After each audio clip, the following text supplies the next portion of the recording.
ridge, the horizon's utmost boundary far above, was nothing but the stars and the grey sky. So now he's describing what was seen above him and before him. So he's telling upon the summit means top of the craggy ridge. Craggy ridge here refers to rocky ridge. And in meanings you can see here, craggy ridge is a Stibaro rock in England. Crag stands for rock. So he's talking about a place in England where when he's rowing the boat, he can see that rock. And what is above himself? The horizon's utmost boundary far above. The skyline's utmost boundary is far above. So before him there's a rock and above him there's a skyline, that is sky. Was nothing but the stars and the grey sky. So what was there in the sky? There were stars and the blue sky seemed to look like the grey sky. She was an elfin pinnace lustily. So now when he's admired the beauty and when he's seeing what is happening all around himself, he's telling that the boat has become his elfin pinnace. He's telling the boat is like fairy boat. You all have your fairies, right, who'll have those wings and that pole star in hands. He's telling the boat is like a fairy boat. And he's very happily describing the boat. So that boat's name is Elfin Pinnace. And the meaning of lustily is passionately with great happiness. So he's describing the boat with happiness.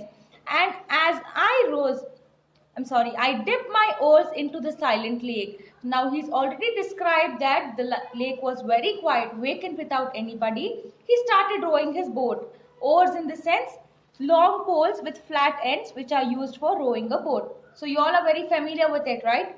So he's telling that in that silent lake he started rowing his boat again. And as I rose upon the stroke, my boat went heaving through the water like a swan. So as he kept rowing the boat again and again, he's telling that his boat started moving, dancing on the water, on the surface of water. Have you seen the swan? How do the lake look? It looks like they are floating on the top of water. So like that only he's telling his boat is also floating on the surface of water. When from behind that craggy steep till then, the horizons bound a huge peak, black and huge, as if with voluntary power instinct, upraised its head. So now he is telling that his boat is moving like a swan. But the moment he looked front, that rock seemed to look like a black giant. You also get scared, right? If you see something very huge in front of you in dark, he's telling that mountain has become very scary for him now. So he's telling that the rock is looking like huge peak, black again. It's looking black and huge. As if with voluntary power instinct, he's describing that the rock is having the power. Upraised its head. It's looking very tall. I struck and struck again, and growing still in nature the grim shape. Now he looked at it again and again, and he's observing if it was a mountain or if he's admiring if there's some danger before him. Towered up between me and the stars and still. It's come in between him and the stars. When he was rowing happily, all of a sudden he saw. So he's telling that these mountains have become a complete barrier between him and the stars. For so it seemed with purpose of its own and measured motion like a living thing. He's telling that he started observing those mountains like a living thing. We also scare people wearing those black color complete dresses, right? We make all those terrible noises and we scare them. So he's telling the mountain also seemed to look like a living being now. Strode after me. He's telling, strode after me means the mountain started following him. Even when you walk in the dark night and if the moon is shining, you feel that the moon is walking along with you, right? So he's telling the mountain also seemed to be walking along with him. With trembling oars I turned. Now with that fear, what he did? He turned. He started rowing the boat and he took a turn again.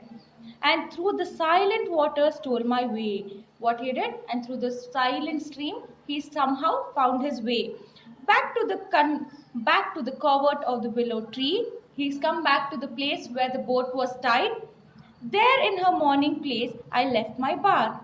There in her mooring place, I left my bark. So now he is back to the place where the boat was tied, and he's describing the place like a mooring place. A mooring place is a place where boats are tied. So as you can see in the picture, a boat is tied to a tree where there is nobody. So this place is called as mooring place. And he's also telling, I left my bark. I left my bark. Bark stands for the boat which he was rowing. So he left his bark again at the same place. And through the meadows homeward went in grave, and through the gardens he went home with a grave in his heart and serious mood. But after I had seen that spectacle for many days, my brain worked with a dim and undetermined sense of unknown moods of being or my thoughts. So he's telling now, the thought of those dark mountains which came before him has frightened him so much that he is not able to come out of it. Though he's gone home, that scary thoughts are in his mind. And how are his days becoming? His days are becoming undetermined, and his senses also become undetermined, and he started working with a dull feeling. Worked with a dim in the sense he was dull again now, of unknown modes of being. He didn't know which mood he had, or my thoughts. Because of his thoughts, all his moods were completely changed. Their hunger, darkness, call it solitude. He's telling that all his thoughts were filled with darkness. Why? Because those mountains were looking huge, which were standing high, and it started following him. According to him, it was following, but it was he who was rowing the boat. And he's telling that the darkness has made him completely alone. So call it solitude. He's telling, call it as my loneliness or blank desertion. I'm sorry, it is solitude. He's telling, call it as my loneliness or blank desertion, which means again where there is nobody. He's alone. No familiar shapes remained, no pleasant images of trees, of sea or sky, no colors of green fields. He's telling there's nothing left in his mind, neither those images of trees, nor he can have those images of sea or sky in his mind, nor the green colors which are found in fields, but huge and mighty forms that do not live like living men. He's telling that instead of all those beautiful things in nature, all he can remember is those huge mountains, though they are not like living beings, are living like men. Why is he telling that? Because when he was rowing the boat, he's telling that even they were walking along with him with long steps. That is why he's telling they are like living men. Move slowly through the mind by day. He's telling these mountains were, the thoughts about the dark mountains were in his mind even by day, and were a trouble to my dreams. And even he couldn't sleep when it was a night time, because it became a trouble. It became a frightening thought for him. So I hope you've understood this poem. And in this poem, what we've learnt is, even if we like something, we are not supposed to use it.